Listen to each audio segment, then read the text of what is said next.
Olá, pessoal, bem-vindos à Academia Hopper. Hoje eu tenho um episódio um pouco diferente para vocês, porque eu entrevistei o professor Darley, que é mestre em ciências pelo ITA e atualmente leciona na Universidade do Mato Grosso, no curso de Ciências da Computação. O professor Darley, ele tem um canal no Instagram e no YouTube. Eu vou deixar para vocês o link aqui para vocês conhecerem o trabalho dele. E a gente conversou sobre muitos assuntos diferentes.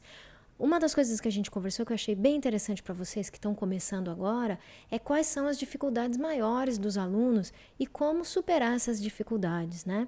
E também qual a diferença do desempenho dos alunos dele em relação ao conhecimento prévio. Será que é realmente necessário você saber programar antes de entrar na faculdade?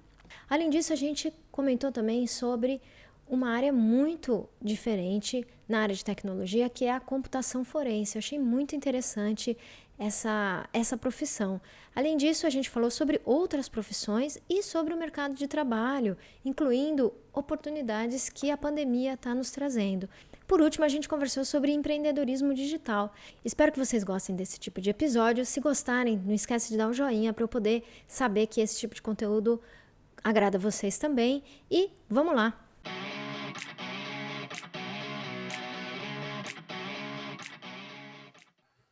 Bom, estou aqui com o Darley. Bem-vindo, Darley. Obrigado por participar Obrigado, do meu obrigado. canal. O Darley é mestre em ciências pelo ITA e atualmente ele trabalha como professor na Universidade do Mato Grosso, do estado do Mato Grosso. É isso O mesmo. Darley tem, além de ser professor, ele está conectado nas redes sociais, ele tem um canal no Instagram e no YouTube. Eu vou deixar o link para vocês depois, para vocês acompanharem o trabalho dele. Bem-vindo, Darley.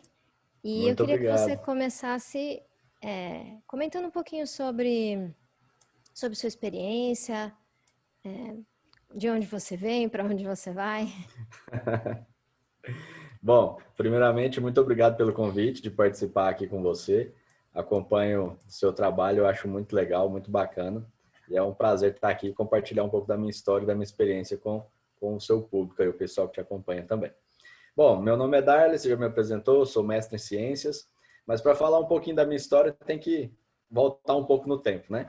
Eu sou licenciado em computação pela Universidade do Estado de Mato Grosso e é engraçado porque eu comecei o curso de licenciatura em computação meio que por falta de opção, né? Eu só escolhi o curso porque era computação. As opções que eu tinha na época eram letras, jornalismo e computação. Mas eu escolhi contrariado porque era um curso de licenciatura. E na época, tudo que eu não queria era ser professor, né? Eu queria um curso superior para poder prestar concurso de nível superior, né? E aí ingressei no curso de licenciatura. No decorrer do curso, descobri assim que eu gosto muito dessa parte, dessa área de docência, né? Inclusive a minha esposa sempre me falava: "Oh, faz o curso, você tem alma de professor". Eu não quero ser professor jamais. E aí descobri que realmente tinha e descobri uma paixão por essa área, né? E aí no final do curso, meu orientador, ele conversou comigo a respeito da, da oportunidade de cursar um mestrado, né? De como um mestrado poderia ser um marco na minha carreira profissional, se eu fosse seguir uma carreira acadêmica, ou mesmo se eu quisesse seguir outros caminhos, um mestrado poderia me abrir grandes portas, né? Muito boas, eu poderia obter muito boas oportunidades com o curso de mestrado. E aí ele me indicou, eu fiz um processo de seleção, passei para o mestrado, na mesma instituição onde ele fez o doutorado, né? O orientador dele foi o meu orientador, e fui fazer o mestrado lá no ITA. Tive uma grande experiência porque o mestrado por si só é um grande aprendizado, né? O mestrado não tem nada a ver com a graduação. Você tem que estudar matérias muito mais aplicadas, você tem que desenvolver uma autonomia muito grande. Eu, particularmente, aprendi a desenvolver uma autonomia muito grande no mestrado, porque a minha licenciatura, minha graduação era uma licenciatura em computação, então tinha uma grade relativamente simples, né? E eu cheguei no mestrado, fui fazer um trabalho que envolvia física aplicada, matemática aplicada e programação aplicada, né? Então era tudo muito mais profundo do que eu já tinha estudado na graduação. E eu tive que aprender muita coisa por conta própria. E aí tive a felicidade de ter sucesso no mestrado, consegui concluir. Assim que eu concluí o mestrado, eu já passei num processo seletivo para lecionar na universidade onde eu fiz a graduação. Então, eu sou professor hoje na mesma universidade onde eu me graduei, né? E, além disso, eu terminei o mestrado em 2016. De lá para cá, eu já lecionei em cursos técnicos no Senai, já lecionei algumas disciplinas no ensino médio, né, em colégio público, colégio particular. Fiz uma segunda graduação em matemática para poder me aprofundar um pouco mais ainda, já na onda do EAD, né? Eu fiz uma segunda graduação à distância. E atualmente a minha atuação profissional está exclusivamente na área da docência. E eu sou muito feliz, muito realizado trabalhando como professor, porque eu sou muito apaixonado por isso, eu gosto bastante. E eu tento motivar o máximo que eu posso os meus alunos a que eles estudem e descubram, assim, a paixão que eles têm na área, né? Alguns gostam muito de programar, alguns gostam muito dessa área de design, enfim. Eu acredito que a gente precisa encontrar essa paixão para poder desempenhar da melhor maneira a sua atividade profissional. Para fazer um resumo da minha história, é mais ou menos isso. Legal. Professor é uma coisa, assim, que marca a gente, né? Os Sim, com nossos certeza. melhores professores, nunca vou esquecer meu professor de algoritmos. Nunca vou esquecer a primeira aula que eu tive dele e que falei, puxa, tô no lugar certo, tenho certeza. E isso é muito, muito legal. Como é que se diz? O impacto que o professor Uhum. pode ter na vida das pessoas, né? Então, Sim, com certeza. eu entendo bem o que você está falando. Que bom que a gente tem, né, pessoas dedicadas como você para auxiliar as pessoas que estão começando na área, né? Muito legal. Sim. E hoje em dia você dá aula de que matérias lá na faculdade? Então, como eu sou um professor contratado, então eu não tenho cadeira fixa, né? Então eu já estou há quase 6 anos, quase 5 anos, né, lecionando. E aí a cada semestre a gente tem uma rotação de disciplinas. Eu já trabalhei várias disciplinas. No último semestre eu tenho trabalhado as disciplinas de estrutura de dados 1 e 2, desenvolvimento de software para dispositivos móveis e computação forense. Computação forense, linguagem de programação. Eu ia começar a trabalhar, mas em função da suspensão do calendário, né, da pandemia, a gente acabou ficando sem aulas por um tempo e retornou agora na modalidade EAD, né, para suprir essa falta de aulas, falta de material de contato com os alunos, para que eles não ficassem totalmente parados. Então a gente migrou o curso do presencial para o EAD por um tempo apenas, né? Mas eu já trabalhei várias disciplinas, já trabalhei computação de alto desempenho, linguagens formais e autômatos, engenharia de software, já trabalhei várias disciplinas. E dessas disciplinas, quais são as dificuldades maiores que as pessoas têm, seus alunos? Tem muitos tipos de dificuldades, né? Como eu já trabalhei disciplinas assim de diferentes áreas, tanto da área de programação quanto áreas mais teóricas, então eu vejo que os alunos têm diferentes tipos de dificuldades em cada tipo de disciplina, né?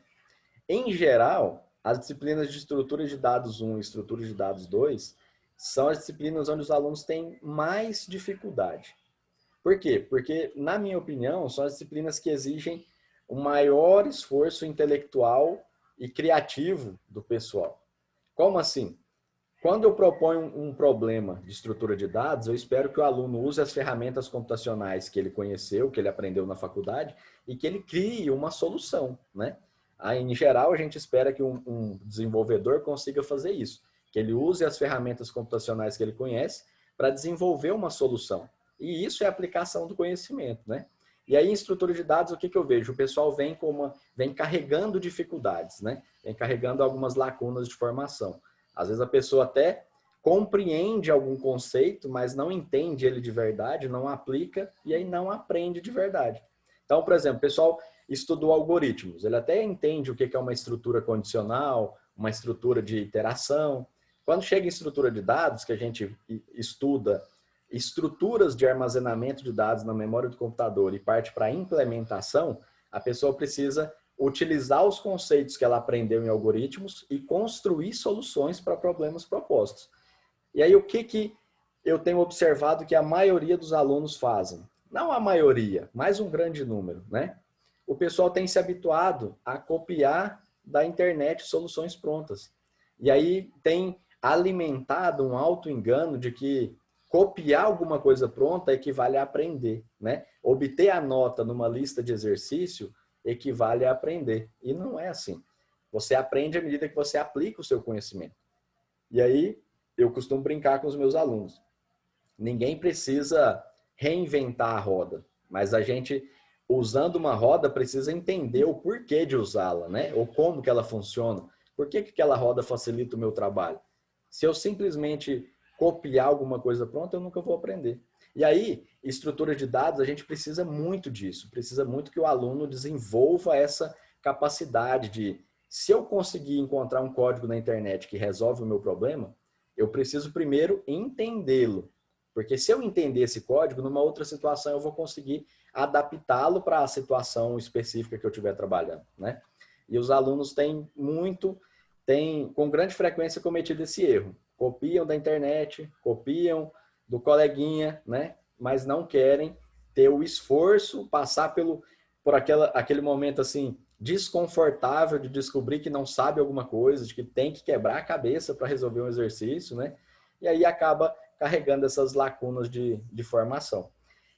As disciplinas da área de programação, eu vejo que os alunos têm as mesmas dificuldades associadas a esse mesmo aspecto. Quando a gente parte para linguagem de programação, laboratório de programação orientado a objeto, computação de alto desempenho, desenvolvimento de aplicativos para dispositivos móveis, quando a gente pega a parte teórica das disciplinas, os alunos leem, fazem resumos, entendem, né? Por exemplo, computação de alto desempenho. A gente tem toda uma parte teórica ali para formar o conhecimento. O pessoal vai bem. Agora, quando a gente vai implementar soluções de alto desempenho, você precisa trabalhar com paralelização. Paralelização, via de regra, você pega um código e altera ele, né? Aí você vai usar OpenMP, MPA, enfim, tem várias técnicas. Mas aí você lida com programação. E aí aquele aluno que vem sempre copiando e colando, quando ele tem que colocar a mão na massa e construir uma solução, aí ele trava. E aí o pessoal tem muita dificuldade. Eu já vi alunos, às vezes, numa primeira lista de exercício de estrutura de dados, falar que ia desistir da disciplina porque estava muito difícil. E eu falei assim, mas o que você já fez? A sua dificuldade está em que ponto? Ele, não, eu nem consegui fazer. Eu falei, não, mas qual exercício da lista que você não está conseguindo? Eu procurei na internet aquele número 1 lá, não achei nada, não consegui fazer. Então, assim, o pessoal tem ficado muito dependente de respostas prontas, né? E o objetivo de uma faculdade não é formar um usuário avançado, é formar um profissional em alguma coisa, né? A pessoa que tem autonomia para criar ferramentas, utilizar ferramentas da melhor forma, mas construir as ferramentas que ele precisar. E aí eu vejo que o pessoal tem muito desse tipo de dificuldade, essas falhas de formação. E linguagem de programação, que é uma disciplina muito bacana e muito abrangente também, que você vai pegar a base das linguagens de computação, né? É bacana, mas a dificuldade do pessoal já fica um pouco na área teórica, né? Porque são muitos conceitos e aí o pessoal tem que ler bastante. A falta de leitura é um dos detalhes que atrapalha muito os jovens hoje em dia, né? Computação forense, que eu comecei a trabalhar, mas acabei não podendo concluir a disciplina. O pessoal também tem que ler bastante, porque tem muita coisa para se estudar, né? E outras disciplinas, como, por exemplo, linguagens formais e autômatos, que é uma disciplina que eu achei fantástica e é fundamental para o pessoal da computação, né? O pessoal tem um pouco de dificuldade, por quê? Porque essa disciplina colocaram no segundo semestre, e no segundo semestre a maioria dos alunos ainda estão um pouco assim, crus ainda, né? Ainda não tem aquele nível de abstração necessário para entender uma disciplina que exige um nível de profundidade muito grande. Então, a dificuldade deles eu vejo nesse ponto. Não é nem que a disciplina seja ultra mega difícil, é porque ela exige um nível de abstração muito alto. Mas aí a gente tem sempre alguns alunos que se destacam e que conseguem fazer isso muito bem. Então, é mais ou menos isso. Cada disciplina tem um tipo de dificuldade diferente, né? Mas você comentou bastante sobre essa questão do conhecimento básico, e eu também entendo que algoritmos e estrutura de dados é tão essencial para a carreira de um programador. E assim, só para você ter uma ideia, você que não conhece muito bem, e até para o pessoal que está assistindo entender a importância disso, empresas como Google, Amazon, até a empresa onde eu trabalho, provavelmente o Facebook faz também, uma das etapas é justamente a construção de um algoritmo, né? Uhum. E no caso, por exemplo, da empresa lá onde eu trabalho, a gente faz a pessoa resolver o algoritmo na hora e ainda codificar na nossa frente, né? Nossa. Então, Aham. quer dizer, você tem que ter como é que se diz? Autonomia, né? Autonomia, mas como é que se fala? A fluência, né? Fluência. Para Aham. você conseguir entender o problema e Aham. você ter as estruturas de dados bem claras na sua cabeça e entender em quais tipos de problemas aquelas estruturas servem, né? E aí você vai conseguir resolver isso em uma hora, né? É assim, a Aham. gente dá uma Sim. hora ali, na verdade, em uma hora a gente espera que a pessoa resolva dois problemas, né? Então, isso é muito importante e às vezes a gente imagina, eu não vou usar isso no dia a dia porque eu vou trabalhar com problemas de negócio. Não é verdade. Primeiro porque Uhum. vai ter entrevistas dessas empresas maiores, por exemplo, onde você vai precisar trabalhar isso, só que eu, por exemplo, considero muito importante você entender como essas estruturas são feitas, porque na hora que você usa um framework de uma linguagem, né, você entender, puxa, eu vou usar uma lista aqui, eu vou usar uma pilha, eu vou usar uma fila, isso é tão Aham. básico. Tipo assim, Uhum. hoje em dia, você só de olhar o problema, você já sabe qual estrutura de dados você vai usar, entendeu? Você nem Aham. precisa Sim. pensar muito. E aí, se você não entender o porquê daquilo ou por que aquela solução é a melhor naquele caso que você está trabalhando, você vai bater muita cabeça ou você vai fazer um código que roda muito mal em produção, que demora demais. Enfim, Aham. existem muitas. É muito importante isso, de verdade, né? Muito. E tem que ter realmente essa vontade de aprender. E eu, assim, eu acho essa parte a parte mais legal. Eu não sei. Eu gosto muito dessa parte. Então, Aham. alerta aí para o pessoal que está começando. Essa questão base de algoritmos e estrutura de dados vai te servir muito na sua carreira. Uhum. Mesmo que você não ouça ela com os mesmos nomes que você está aprendendo na faculdade. É. Você vai ouvir Aham. ela, você vai ter que trabalhar ela talvez em outro nível de abstração, mas aquele conhecimento vai ser muito importante. Com Né? certeza. Nesse ponto aí, tem duas coisas que eu gosto de observar. Alguns alunos falam assim, professor, eu não gosto de programação. Quando eu terminar a faculdade, eu não vou trabalhar com programação de jeito nenhum. Fala, cara, você está num curso de ciência da computação. Tranquilo. Ciência da computação é um curso muito abrangente. A gente tem várias áreas, né? Mas a programação vai ser fundamental na sua carreira. Porque se você for um gerente de projeto, você vai lidar com códigos que alguém desenvolveu. Você vai ter que saber avaliar aquele código, né? Se você for trabalhar numa empresa muito grande, você vai sempre lidar com códigos. Ah, não, eu quero seguir a carreira acadêmica, eu quero fazer um mestrado. Mestrado na área de computação, via de regra, você vai ter que desenvolver alguma coisa. Então, você precisa aprender programação de qualquer forma. E se você desenvolver o gosto pela programação, vai ficar muito melhor, né? Vai ficar muito mais confortável.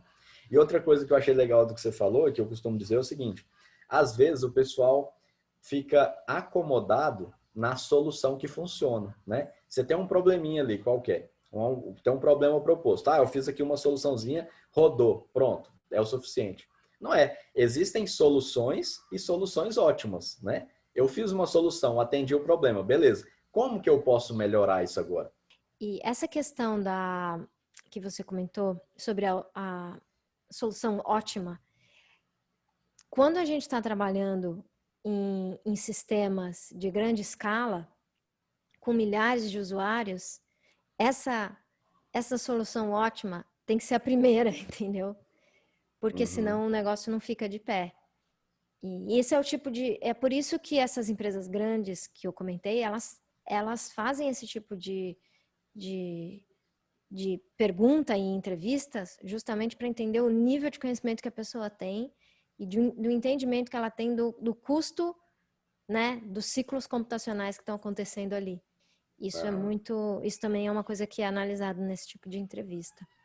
Porque na vida real a pessoa vai precisar, né? Aham. E outra coisa que eu queria que você comentasse um pouco mais é sobre essa matéria de computação forense que você comentou que você estava preparando. Não conhecia é, essa área, né? Na Aham, verdade, eu imaginava que existia, mas não tava assim no meu radar. Me parece que é aham. uma carreira completamente à parte, né? Dessa área de tecnologia. Conta um pouco para nós. É, não tá muito à parte, porque assim, o profissional que vai atuar na área da computação forense, ele tem que usar técnicas, ferramentas e estratégias aí dentro da computação para poder ou prover segurança, né, para estruturas de dados, para sistemas de bancos de dados, ou para investigar crimes, né, e elucidar crimes. Essa disciplina, eu ia ministrar ela no semestre passado, no semestre que foi suspenso, né, em função da pandemia. Então eu comecei a estudá-la, comecei a preparar o material, mas eu não trabalhei ela ainda, então eu não atingi grande profundidade.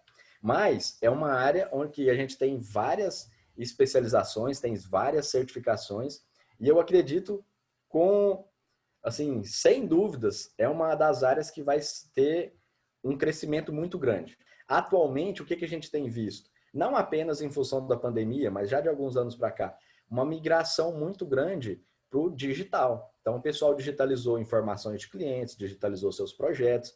Então, as informações de uma empresa são grande parte do valor dela, né? Informação de cliente, informação de projeto, e isso precisa ser protegido. O profissional da computação forense vai desenvolver técnicas aí para prover segurança a esses dados, e além disso, ele tem que ser capaz de investigar quando crimes acontecerem associados a arquivos digitais. Eu vi um caso esses dias agora, né, de uma empresa, um conglomerado de construção, na verdade, que um hacker invadiu, um grupo de hackers lá invadiu e invadiu o banco de dados deles, sequestrou o banco de dados, criptografou todo o banco de dados e cobrou um resgate de R$ 500 mil. E aí contrataram um profissional de computação forense para tentar quebrar a criptografia, o cara não conseguiu, aí acionaram a Polícia Federal, se não me engano, para poder investigar e descobrir o rastro digital desses criminosos, né? Tentar encontrar a origem desse crime. E a computação forense, eu acho legal, você mesmo tinha dito, né, no outro momento, a computação forense tem muito esse negócio de Sherlock Holmes, né? Essa parte da investigação, é muito legal. E crimes digitais deixam rastros digitais, né? Às vezes o crime até não ocorreu no meio digital, mas rastros digitais permitem elucidar um crime. Tem um caso que eu vi esses dias para trás e eu vi um comentário interessante, o caso do assassinato daquela advogada, acho que Mércia Nakashima, né, que ocorreu em São Paulo. A elucidação daquele crime foi via computação forense. Fizeram a triangulação do radar, triangulação para identificar a posição do celular do cara que era o acusado, né? Ele disse que não estava no local num determinado momento, a posição do celular indicou que ele estava naquele local, e aí outros fatores corroboraram que o álibi dele era falso, né? E aí, por meio da computação forense, provaram que ele estava no local do crime. Então, assim, a computação forense é uma área muito interessante mesmo. E aí a gente tem ferramentas, porque existem softwares para quebrar senha, softwares para descriptografar, né? Existem ferramentas que o profissional vai usar, mas a gente tem que sempre pensar que um profissional da computação que vai atuar na área de computação forense, ele vai ter que ser capaz de trabalhar independente das ferramentas, porque se eu tenho hoje softwares que colocam criptografia em arquivos, eu vou ter amanhã hackers, né, crackers, que vão desenvolver ferramentas para quebrar essa criptografia. Então, o profissional da computação forense tem que estar sempre tentando trabalhar um passo além, né? Tem que estar num passo adiante. É muito, muito interessante mesmo. Eu falei que era uma coisa à parte, porque parece que você vai, embora você está trabalhando com técnicas que são da programação, a maneira de você pensar vai ser muito diferente, né? A maneira como você vai abordar os problemas, tentar pensar no que a outra pessoa está fazendo, ou tentar se antecipar. Enfim, parece muito, muito legal. E me diz uma coisa, o Darley, você Você notou, assim, alguma diferença no nível do conhecimento dos seus alunos quando eles iniciam a faculdade? Ah, sim, com certeza.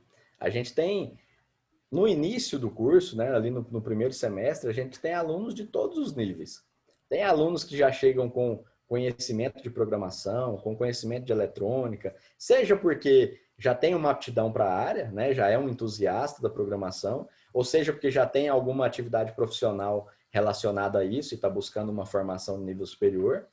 A gente tem alguns alunos que chegam como entusiastas da área, mas não conhecem nada. E a gente tem alunos que chegam sem conhecimento nenhum de computação também. Então, assim, a gente tem nas turmas iniciais um, um conjunto de alunos assim bem diversificado, né? A gente tem alunos que não sabem nada e alunos que já chegam com um conhecimento bem legal. A gente tem que saber trabalhar com tudo isso. E você consegue ver alguma diferença, assim, no desempenho dessas pessoas, dependendo dessa questão do conhecimento prévio? Então, dependendo do conhecimento prévio, não. O conhecimento prévio eu acho que não é determinista, assim, não determina o desempenho do aluno. Eu vejo muita questão da determinação, assim, do foco, do empenho, né, da dedicação, da vontade de aprender, né? Que eu tive alunos que já chegaram com conhecimento prévio, que tiveram uma certa facilidade nas disciplinas em que fizeram comigo, mas que fizeram trabalhos assim razoáveis, né? Que não quiseram se esforçar para ir além, né? Sempre, eu já consigo fazer, isso aqui está suficiente. Como eu já ouvi de alguns alunos excelentes que eu tive. Assim que eu voltei do mestrado, eu peguei algumas turmas e eram os primeiros alunos de ciência da computação. O pessoal trabalhava muito com programação, o pessoal programava muito mesmo. E aí, algumas disciplinas eu lembro deles falarem para mim assim, quando eu entregava a última lista, né? Ó, pessoal, essa é para a última nota. E aí eles falaram para mim, falaram, professor, não vou fazer essa lista não, porque eu já passei, então eu só quero nota para passar. Então eu vejo alunos com uma facilidade, com um conhecimento grande, que às vezes ficam acomodados, né? E eu tive alunos que chegaram no curso com uma dificuldade tremenda, porque não tinha nenhuma base, não sabia nada de programação, não tinha contato nenhum com o computador, mas pelo empenho, pela dedicação, pela busca pelo aprendizado, estão desenvolvendo trabalhos incríveis, fazendo trabalho de computação de alto desempenho, construindo cluster de computador. Então, assim, essa dificuldade inicial não é determinante para o sucesso que a pessoa vai obter na carreira, né? Depende muito desse empenho, dessa dedicação. E aí é subjetivo, é cada um, né? Sabe por que eu acho muito importante ouvir isso que você está falando? Porque eu imagino que para as pessoas que estão chegando lá sem conhecimento nenhum, vendo que os outros alunos, né, já estão sabendo, eu imagino que essa pessoa pode ficar muito assim intimidada e talvez imaginar que ela Sim. está no local errado ou que ela devia ter estudado antes de entrar na faculdade. Aham. E eu acho que é importante dar essa mensagem para essas pessoas, né, de que tudo bem, sabe? Eu sou uma dessas pessoas que começou sem conhecimento nenhum, né? Eu aprendi na faculdade. E eu acho que Uhum. mais importante ainda é você perceber que você não. Esse negócio de se comparar com outras pessoas nunca dá muito certo. É Aham. melhor você comparar com você mesmo. Você compara você com 3 meses atrás. Você Aham. aprendeu, você melhorou, puxa, então você está no caminho certo, né? Eu Aham. acho que ficar se preocupando demais se você está ali naquele ambiente com pessoas que sabem mais do que você, não vai te ajudar nessa garra que você precisa ter Aham. para aprender. E é o que você falou, a força de vontade e a determinação vão valer muito mais. E essas pessoas que dão esse a mais de querer fazer algo especial, essas pessoas depois elas vão se destacar muito no mercado de trabalho. Uhum.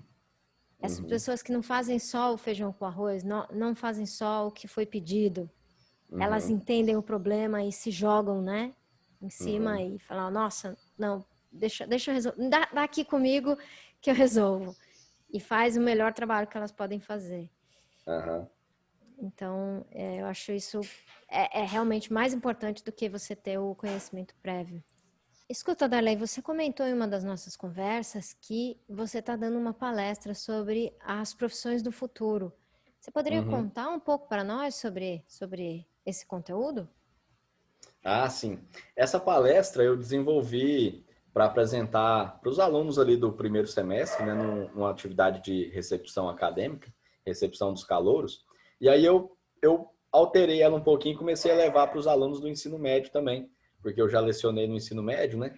Então, a ideia básica dessa palestra é apresentar para os alunos, assim, tentar abrir os olhos deles com relação ao quanto os avanços tecnológicos, principalmente da área de computação, que é a minha área de formação, né, tem transformado e vai transformar ainda mais a vida pessoal e profissional de cada um deles, né? Quando eu estava lecionando no ensino médio, eu vi vários alunos, desculpa, eu vi vários alunos comentando que, professor, eu não gosto de matemática, eu não gosto de computação, essas coisas de informática, eu vou fazer medicina.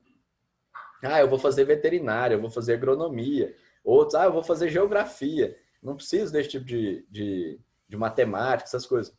E eles estão totalmente enganados, né? Porque hoje, cada dia mais, cada uma dessas áreas tem sido mais beneficiada pelo uso de tecnologia de diversos tipos, né? Então, o profissional dessa área, um médico, um agrônomo, um veterinário, um geógrafo, ele precisa conhecer ferramentas computacionais porque elas são de grande auxílio para eles, né? O pessoal da geografia, agora nesse período da pandemia, usando de modelos matemáticos e ferramentas de simulação computacional para prever como a pandemia, como o vírus ia se alastrar, né? Ou sistemas computacionais para fazer monitoramento do número de casos, enfim. A computação está atingindo e transformando todas as áreas profissionais. Então, o pessoal precisa ficar atento a isso, né? Algumas profissões já se extinguiram, outras vão se extinguir, e o pessoal precisa ficar muito ligado nisso. Nessa palestra, eu uso a minha história profissional, né? Que eu já fui diagramador de jornal, professor de escola de informática, soldado do exército, gerente de agência de correios, e hoje sou professor. E aí eu mostro cada uma dessas áreas, como que a tecnologia, como que o avanço da computação transformou cada uma dessas áreas, né? Diagramação mesmo, a gente tem sistemas de inteligência artificial capazes de desenvolver artigos criativos, por exemplo. Então, o diagramador, a gente já tem sistemas de inteligência artificial capazes de elaborar páginas web, né? Daqui a pouco, combinando isso com análise estatística de perfil de usuário, eles conseguem elaborar páginas personalizadas para cada usuário, né? Então, o diagramador, que é aquele cara ali que elabora uma página super criativa, que tem que chamar a atenção, vai começar a perder espaço, né? O professor de escola de informática é uma área que foi extinta, porque não tem escola de informática mais. A gente tem tudo na internet, né? O pessoal grava áudio, grava vídeo, grava curso, tá tudo na internet, aberto. Né? O exército, a área bélica, né? A área militar, é uma área que tem tido inúmeros avanços tecnológicos aí. E vários desses avanços depois chegam para a sociedade civil. Aí eu falo dos Correios, né? O Correio no Brasil não avançou muito nos últimos anos, mas no resto do mundo, empresas como a Amazon, por exemplo, tem grandes tecnologias na área de distribuição, de separação de encomendas. Então, assim, vários modelos de negócio têm sido transformados, né? E aí eu falo para eles sobre a diferença de emprego e profissão, né? O que primeiro vai sumir com o avanço tecnológico? Os empregos. O pessoal que trabalha como caixa em pedágio, por exemplo, a gente já tem guichês automáticos de pedágio. É uma atividade, um emprego que tende a desaparecer. A gente já tem lojas como a Amazon Go, por exemplo. Você não tem sequer um atendente. Você chega, pega suas coisas, cobra no seu cartão de crédito e você vai embora. Então, tem vários empregos que vão desaparecer e várias profissões que vão surgir, que vão se consolidar e vão se transformar, né? Na área das profissões do futuro, as profissões do futuro não dá para definir, mas a gente consegue dizer as áreas onde elas estarão, né?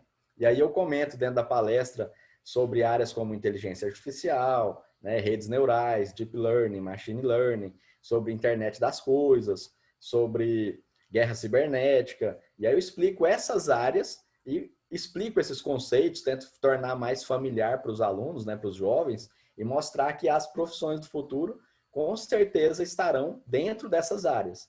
E aquelas que não estiverem serão fortemente impactadas por essas áreas, né? Então é isso que eu apresento para eles nessa palestra. Tem sido bem Muito, legal também. muito legal. Eu vejo que para nós é até fácil a gente conseguir imaginar, por exemplo, algumas dessas profissões que são, digamos assim, mais braçais ou repetitivas, serem Aham, facilmente substituídas por máquinas. Você falou, né, da questão de um caixa, de um, uhum, de um pedágio.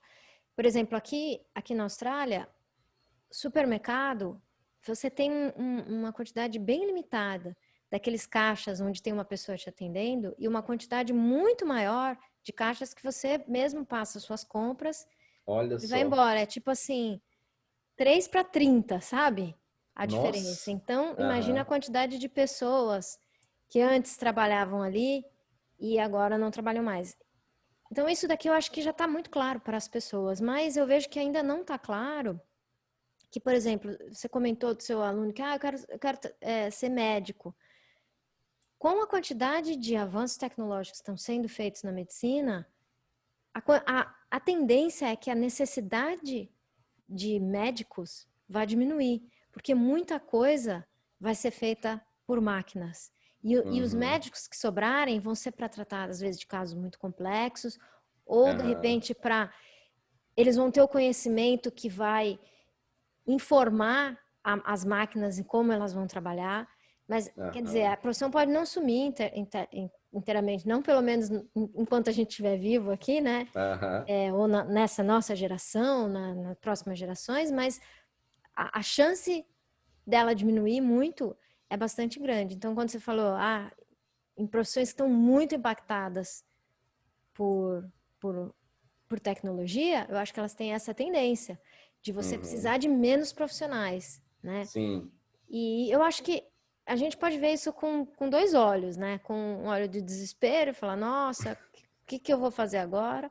Ou você é, imaginar o seguinte, eu gosto muito de pensar, falar assim, poxa, a gente está conseguindo fazer com que o ser humano trabalhe cada vez mais em coisas que dão mais prazer para a gente, entendeu? uhum, Então, essas são as coisas, né? A gente vai poder ter mais essa liberdade para ir atrás do que a gente realmente é apaixonado, do que a gente realmente gosta de fazer, que, pelo menos não nesse momento e não no futuro tão próximo, as máquinas ainda não vão conseguir, né? uhum, Então, eu vejo assim de forma positiva e também assim, eu vejo que a gente não tem muito como fugir, as coisas vão acontecer, quer a gente queira ou quer não. Então, quanto melhor a gente estiver preparado e entender isso, melhor para nós, né? uhum. E me diz uma coisa, vocês estão aí no interior do Mato Grosso, seus alunos têm dificuldade de entrar no mercado de trabalho? Olha, como o curso de ciência da computação aqui é um curso assim relativamente novo, então a gente teve, eu acho que a gente tem uns 15 alunos egressos do curso, né? Num período formou dois, no outro período formou quatro, no outro período formou quatro, então assim vai formando poucos alunos a cada semestre, né? Mas todos os alunos já estão no mercado de trabalho.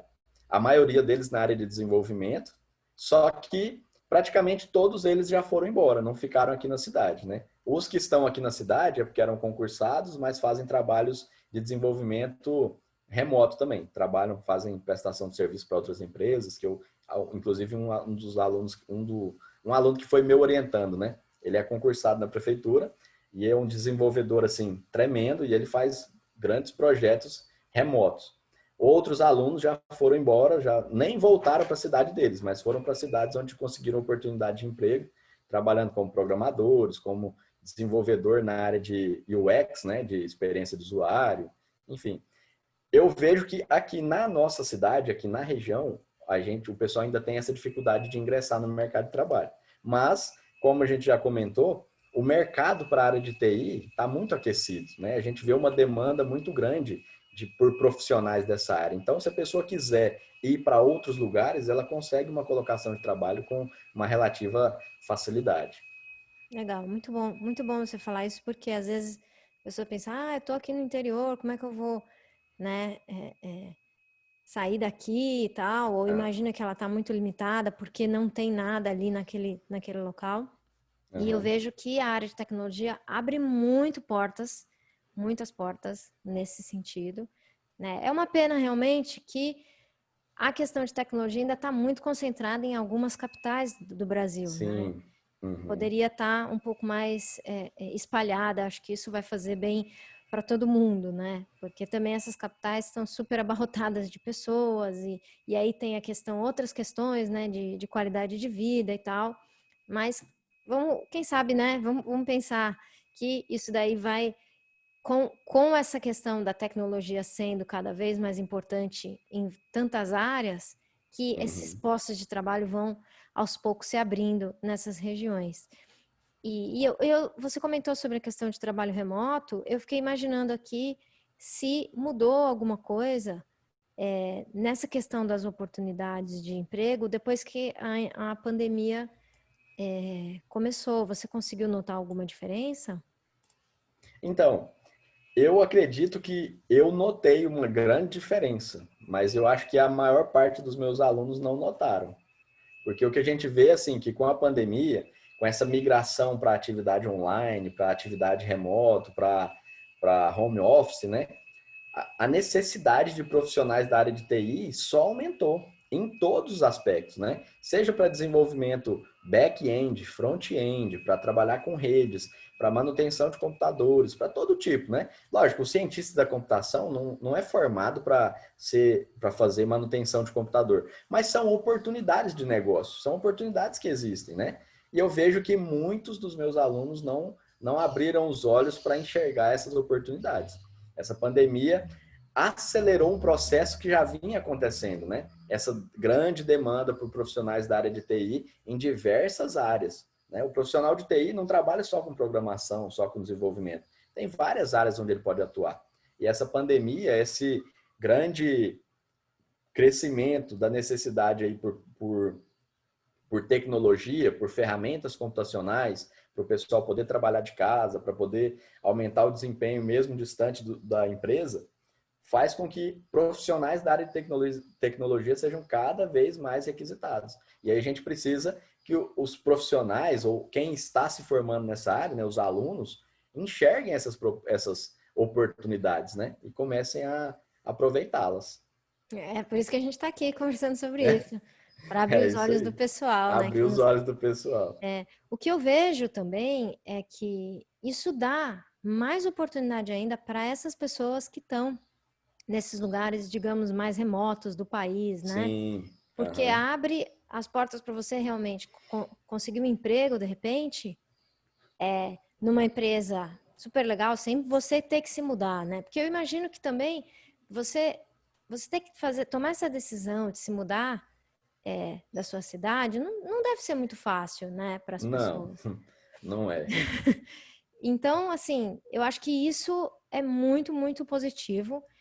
E eu vejo também que empresas internacionais abriram mais ainda as portas, ou seja, os brasileiros têm mais oportunidade ainda agora de trabalhar em empresas grandes e ter essa experiência do que é trabalhar numa empresa fora do Brasil sem ter que sair do Brasil, entendeu? E Uhum. isso já dá um, essa experiência já é assim, o seu currículo, só de você trabalhar numa empresa assim, já já atinge outro patamar, ele te abre mais Aham. portas ainda, né? Sim. Então eu acho que facilitou muito essa questão. E achei legal você comentar sobre essa outra questão, um pouco mais assim, de agarrar uma oportunidade, né? De repente fazer um trabalho extra, como, por exemplo, consertar computadores, porque as pessoas estão todas Aham. precisando usar computador agora, e você ter esse conhecimento Sim. e poder usar ele é muito. Puxa, eu não tinha me ligado dessa oportunidade também. Também, né? Exatamente. A gente pode fazer coisas, né? Sabendo programar, sabendo trabalhar com computador, a gente pode ajudar tantas pessoas em tantas áreas diferentes, né? Uhum. que também é uma outra oportunidade. E aí falando, você até comentou sobre oportunidade de negócio, né? Aham. É, e, e eu sei que você também trabalha um pouco dessa questão de empreendedorismo digital. Conta um pouco para nós, né? Porque eu ainda vejo que o Brasil, ele ainda tem muito essa mentalidade de, preciso arrumar um emprego, né? E é isso. Aham. E, assim, essa vida de trabalhar empregado numa empresa é excelente, ainda mais se você estiver numa empresa muito boa. Só que não é o único caminho que as pessoas podem seguir. Exatamente. E eu Aham. queria que você comentasse um pouco sobre o que você está entendendo sobre empreendedorismo digital para abrir os olhos para as pessoas do que mais dá para se fazer, né, nessa área de tecnologia. Uhum. Nossa, nesse aspecto assim de empreendedorismo digital, dá para a gente conversar mais 2 horas ainda. Porque você falou muito bem, é isso mesmo. O pessoal às vezes acha que vai fazer um curso superior para conseguir um bom emprego numa boa empresa, né? Não tem nenhum problema nisso, é excelente. Se você está trabalhando na área que você gosta, numa empresa legal, não tem problema nenhum. Mas a gente precisa mostrar para os jovens que esse não é o único caminho, né? O empreendedorismo, você criar soluções, vender o seu serviço, vender um produto qualquer, é um caminho viável também. E eu sou até suspeito de falar, porque assim, por uma boa parte da minha vida, eu acreditei que trabalhar por um salário, né, vender a minha hora de trabalho, era, não vou nem dizer o único caminho, mas o melhor caminho, né? Uhum. E apesar de eu ser professor, eu ser apaixonado por dar aula, eu trabalho na universidade sob contrato, tenho um salário legal e tudo, mas eu despertei de um tempo para cá de que esse não é o único caminho, né? Quando a gente fala no empreendedorismo digital, é que empreender é você desenvolver o seu negócio e oferecer o seu produto, o seu serviço para o maior número de pessoas. Você criar a solução para o problema de alguém, né? E o empreendedorismo digital vem nessa ideia de criar soluções digitais, né? Usar ferramentas computacionais para criar soluções digitais e atender o problema de diferentes tipos de negócios, diferentes tipos de pessoas. E eu vejo que o pessoal da computação tem muito essa ideia de, eu gosto de programar, então eu vou me tornar um bom programador e vou trabalhar no Google, por exemplo. Massa, é legal você trabalhar numa empresa grande, você ter um salário legal, é fantástico. A gente só tem que mostrar para os jovens que esse não é o único caminho, porque não são todos os alunos da computação que vão conseguir um emprego no Google. E aqueles que não conseguirem, o que eles vão fazer? Então, assim, existem vários caminhos, né? E empreender é um deles. Por exemplo, eu tive na disciplina de engenharia de software, há 1 ano e meio atrás, mais ou menos, eu fiz um brainstorm com o pessoal. Falei, ó, vamos fazer um brainstorm aqui para cada um traz uma ideia inovadora de aplicativo, de projeto, e a gente vai votar um para ser o trabalho coletivo da turma. E eu fiquei muito surpreso porque, de verdade, assim, não subestimando os meus alunos, mas eles trouxeram tantas ideias incríveis, assim, que eu nunca tinha imaginado. Várias ideias, sabe? Vários projetos. E aí a gente escolheu um e decidiu implementá-lo e tal. Mas o que eu achei mais interessante é que de todas aquelas ideias que eles apresentaram, nenhum aluno tirou nenhuma ideia do papel. Nenhuma daquelas ideias não viraram nem TCC daqueles alunos, não virou nem trabalho de conclusão de curso. E eram ideias muito boas. Aí você fala assim, mas se eram ideias tão boas, por que você mesmo não implementou e está vendendo essas ideias agora? Porque eu acabei, assim, trabalhando em outras áreas, eu tenho que preparar aula, fazer um monte de coisa e não fiz. Mas, assim, as ideias eram fantásticas. E uma coisa que eu ouvi alguns dias atrás e ficou muito forte na minha cabeça, diz assim, ideias geniais valem 10 centavos o balde, né? Um balde de ideias geniais não vale nada, o que vale é a implementação. Aquelas 20 ideias geniais que eu ouvi 1 ano e meio atrás daqueles alunos, não valem nada, porque nenhuma delas saiu do papel. O Uhum. que faz a diferença? Você pegar uma ideia, implementar, testar, descobrir se ela é viável ou não e tocar a ficha, né? E seguir em frente. Não é viável, então vamos melhorar essa ideia, vamos mudar a estratégia. E eu vejo que a gente precisa trabalhar e formar na mente desses alunos que não formar na mente deles, mas oferecer uma base de formação que ajude eles a ter a conseguir montar uma empresa, a gerir uma empresa, a trabalhar com inteligência, né? Porque empreender é muito mais do que abrir um CNPJ. Não é só abrir um CNPJ, agora eu tenho a minha empresa. Você tem que ter estratégia, modelo de negócio, tem que saber precificar seu serviço, avaliar custo. Tem muita coisa que o pessoal da computação não sabe, né? Que a gente precisa aprender. E, às vezes, quem é formado em administração tem um conhecimento nessa área e não tem o conhecimento de tecnologia que o pessoal da computação tem. Então, a gente precisa aprender a migrar, a combinar essas coisas, fazer um mix, né? Formar um profissional completo. No curso de Ciência da Computação, eu entendo que o objetivo é formar um cientista, né? Então, você tem que ter uma base teórica muito abrangente, oferecer conhecimentos teóricos e em profundidade de várias áreas da ciência da computação, mas essa parte do empreendedorismo digital é muito importante para a vida profissional dos alunos, né? Isso é muito importante. Eu comento com os alunos e comentei com você também que nós somos da área de exatas, então a gente sabe lidar com métricas, né? Quantitativas, qualitativas. Então, a priori, a gente tem que formar alunos que sejam capazes de administrar bem um modelo de negócio que ele queira implementar. Se o cara tem uma ideia boa, um serviço digital que ele pode oferecer, como que ele pode transformar isso num modelo de negócio? Então ele tem que saber avaliar, né, a viabilidade, se é rentável, se não é, qual modelo de negócio vai ser mais lucrativo, né? E existem métricas para fazer isso. E a gente da área de exatas tem essa familiaridade com números, então a gente tem que aproveitar isso, tem que escalar esse tipo de coisa. Eu vejo que no Brasil a gente tem assim milhares de empreendedores, né? Milhares de empresas são abertas, milhares de pessoas estão desenvolvendo negócios formal ou informalmente. Só que ao mesmo tempo a gente tem milhares de empresas falindo, porque o pessoal tem uma ideia de negócio, começa a montar e não sabe administrar, não tem controle de fluxo de caixa, não sabe avaliar se uma ideia é viável, se não é, né? Só mete a cara. Não, vou fazer e pronto. E não é assim, a gente tem que trabalhar com inteligência. O pessoal da ciência da computação não é que sejam mais inteligentes do que outras áreas, de maneira nenhuma. Mas a gente tem que ensinar eles a usar a inteligência que eles têm para a área de exatas, o conhecimento da área de tecnologia e colocar em prática, tirando do papel as ideias de negócio que eles têm, né? Então, professor, eu quero ser programador, eu quero trabalhar numa empresa. Maravilha, não tem problema nenhum. O outro que às vezes não gosta tanto de programação, às vezes tem um espírito empreendedor, ele pode ver os amigos que programam bem, montar uma empresa e trabalhar com esse pessoal. Mas não é só montar uma empresa. Que tipo de serviço ele vai oferecer, né? E aí, na linha do que a gente estava falando sobre as oportunidades que a pandemia gerou, eu tenho visto o pessoal falando sobre marketing digital, né? Para vender produtos digitais. E quem cria os produtos digitais, né? Quem cria as plataformas de e-commerce?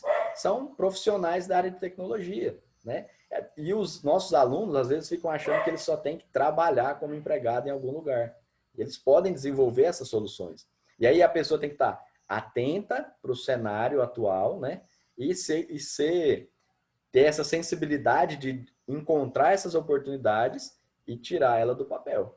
Esses dias eu estava com uma ideia de projeto, eu até estava desenvolvendo sobre um aplicativo agora para o período da eleição, né? E eu tive uma ideia e eu pensei, nossa, essa ideia vai ser fantástica, eu acho que o pessoal vai ficar louco. E aí, numa madrugada, tirei, fiz o aplicativo, né? E mostrei para algumas pessoas, aí ninguém se interessou. E é isso que é a vida, né? Você tem uma ideia fantástica, mas ela não vale nada se você não tira do papel.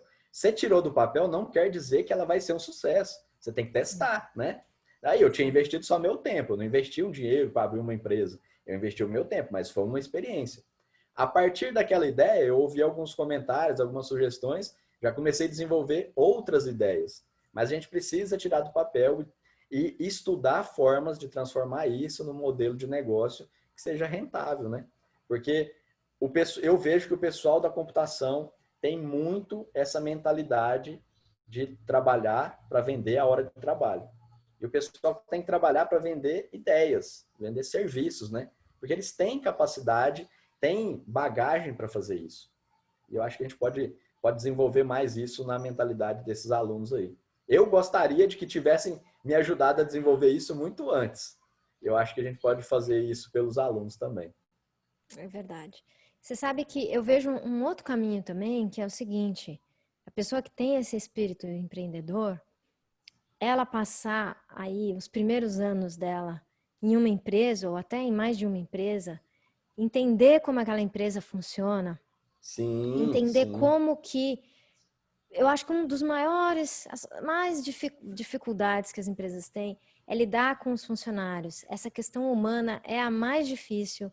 Você adquirir experiência nisso e perceber como você, por exemplo, se você quer ser o chefe de várias pessoas, você Aham. ter passado, né, pelo outro lado, vai ser muito importante para você entender como que você prefere ser tratado, para você poder criar essa cultura na sua empresa, né? Então eu vejo isso também.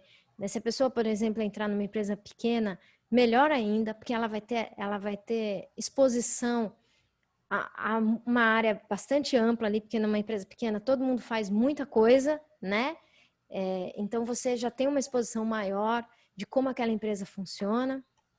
Eu acho que isso é muito importante, porque eu imagino uma pessoa que acabando de sair da faculdade e tendo que lidar, por exemplo, né, com esses relacionamentos profissionais entre pessoas, é muito, muito difícil.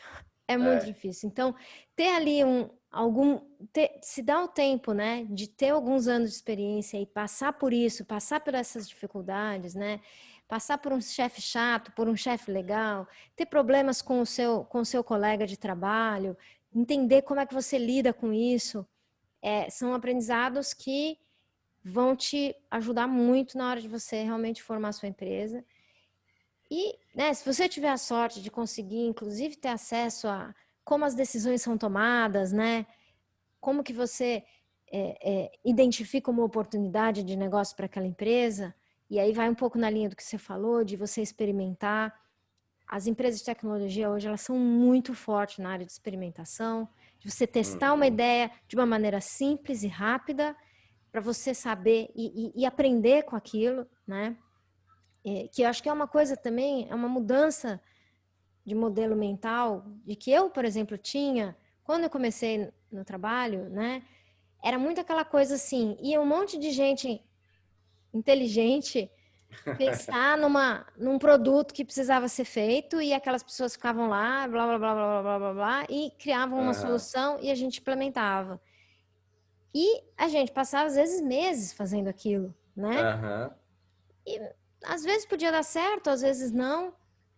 E hoje em dia não é mais assim que se faz, né? Você faz coisas pequenas que você consiga um aprendizado daquilo. Então, a mudança mental real que eu acho é que essas empresas que fazem esse tipo de experimento, elas entendem que falhar é a melhor maneira de aprender.